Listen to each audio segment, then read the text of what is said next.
Welcome to Not Milk Never Milk. Subscribe if you're lactose intolerant. In this video, I will explain how to adjust motorcycle valve clearance. Maintaining proper valve clearance is crucial for your motorcycle's health and performance. Incorrectly set valves can lead to a range of issues, from reduced power output to significant engine damage over time. By regularly checking and adjusting your valve clearance, you ensure your engine runs efficiently, prolong its lifespan, and avoid costly repairs down the road. Let's dive into the process. Before you begin, gather all the necessary tools.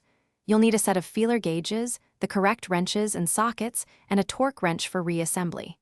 Crucially, always ensure your motorcycle engine is completely cool before attempting any valve adjustments.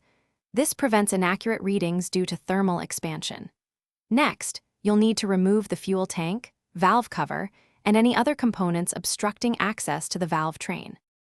With access to the valves, the next step is to rotate your engine to top dead center for the cylinder you are working on.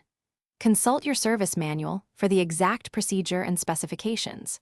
Carefully insert a feeler gauge between the valve stem and the rocker arm or cam lobe to measure the current clearance.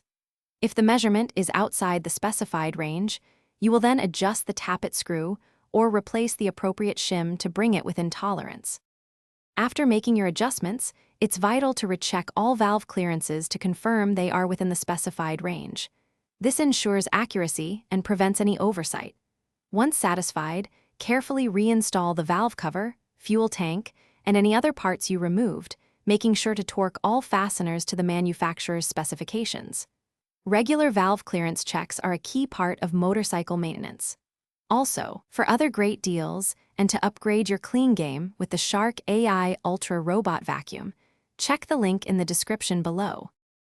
Thanks for watching. If this was helpful, leave a like and consider subscribing. See you next time.